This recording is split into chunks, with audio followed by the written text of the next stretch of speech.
Buenos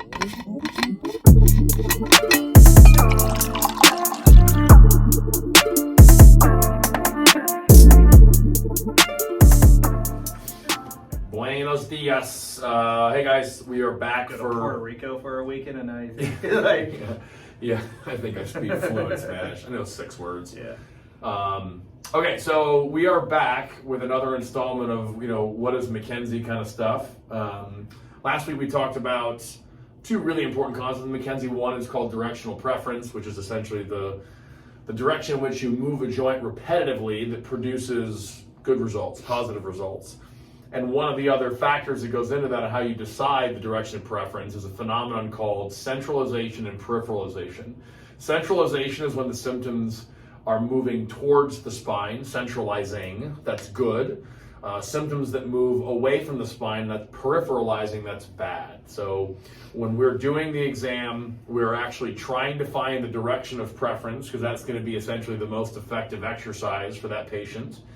And one of the things that we can use to confirm that a direction is in fact the direction of preference is the centralization phenomenon. If they centralize with a movement, we know that that's going to be better. Mm-hmm. What we wanted to talk about today kind of dovetails on that, and that's classifications. Right. So within the McKenzie method, there's 3 primary classifications, and we tack on a 4th one, which is other. So we're going to go through each of those and break them down. So building off of what we talked about last week in terms of directional preference, centralization, and peripheralization, those all are going to pertain to a classification called derangement, as he mentioned, and that's going to be, you said 50% before we got started, but definitely over 50. Yeah, definitely over 50%. So those are that's the category that comes in, and we can get typically fairly quick results with it if we can find that directional preference that we talked about. So I think it will. So derangement is essentially it's going to be a syndrome, and sort of think of it as like a collection of symptoms that the patient would have. So one of them is the symptoms would centralize or peripheralize, meaning we can do something to the body and the symptoms will move away or move towards. That is basically a characteristic of derangement, and not the other 2 that we'll talk about here in a second. Sure.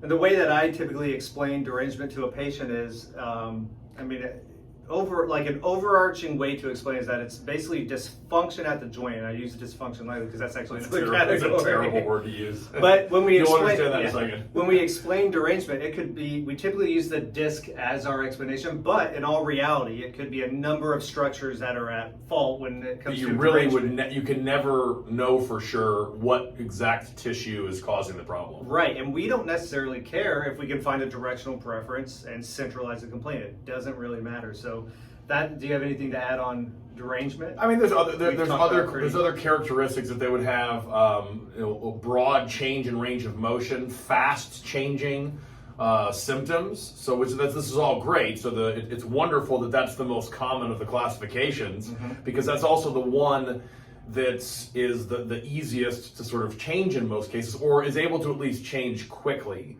So right. McKenzie, I would say they've sort of built their kingdom on this one classification. And what I love about the McKenzie method is they're honest in saying, like, look, if it's derangement, then this is great. If it's some of these other ones, then we need to use a different strategy. Yep. And so one of the tenets of the McKenzie method is to properly classify your patient when they come in the door. Proper classification means that you can choose the best tools for the job, which means that patient is going to get better faster. Right. So derangement is the biggest one. So for McKenzie people especially, derangement is highly variable in its symptoms. That means symptoms location super can severe, change, where they are, and then they're typically rapidly changing. So we can typically see if we have a change them. So those are 2 of the big takeaways for derangement.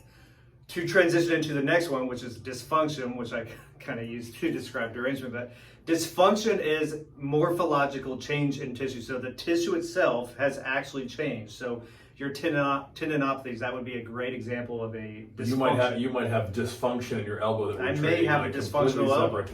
So to compare to a derangement, these are not going to be rapidly changing, and they are very specific in their symptom location. It's going to be the exact same. So if it is, let's say my elbow, for example, every single time in the exact same range of motion, I'm going to have that exact same spot of pain with a dysfunction. Whereas a derangement, as we go through the exam, that may change. It may be, if we're using my own, for example, maybe it's down here, then maybe it jumps up here, then maybe we move in the wrong direction. Like it can change a lot. Whereas dysfunction, there's my pain every single consistently time. reproducible symptoms, essentially. Right. So we don't need to go into the nitty-gritty detail between articular dysfunction and contractile dysfunction.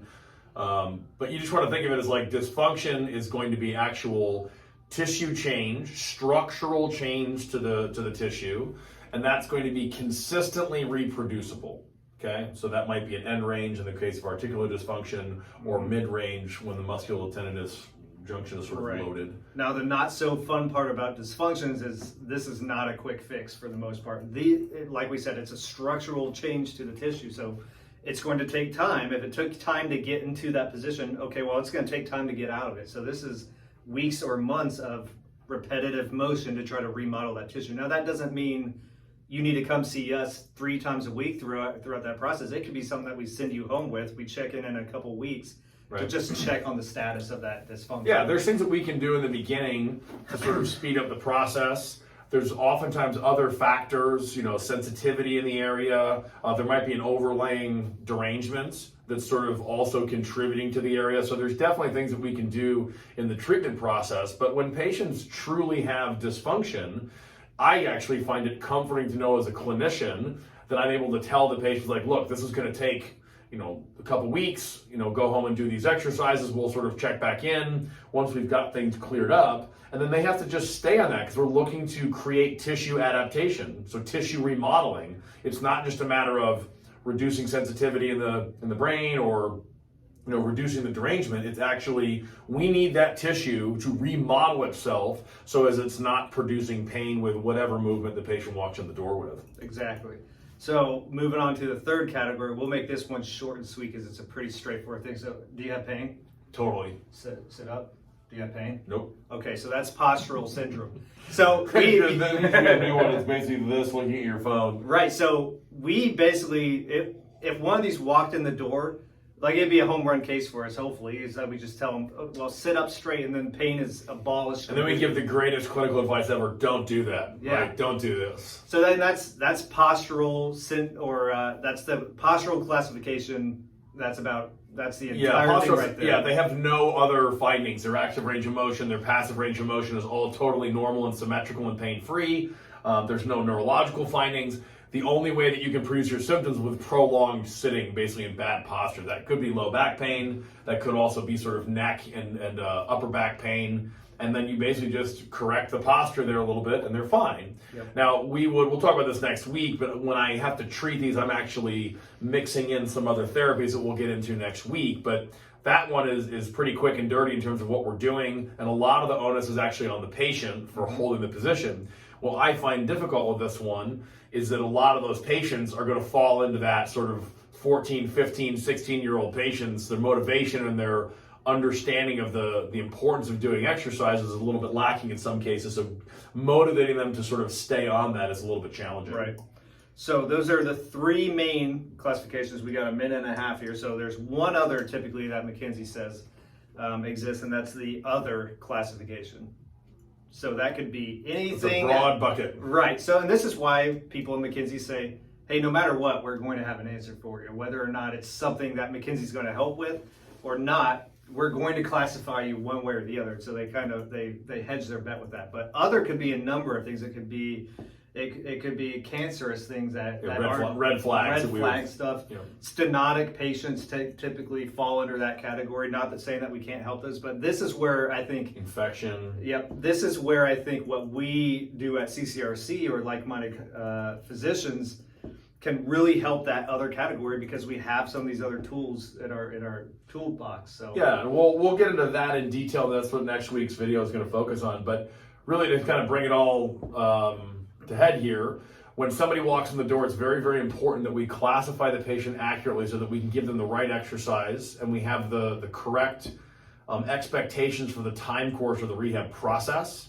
right? And also with the other one, we need to know if they need to get out the door or somewhere else, get some more imaging, get to a different type of physician. But if we can properly classify you guys, then we're going to have better success with those patients.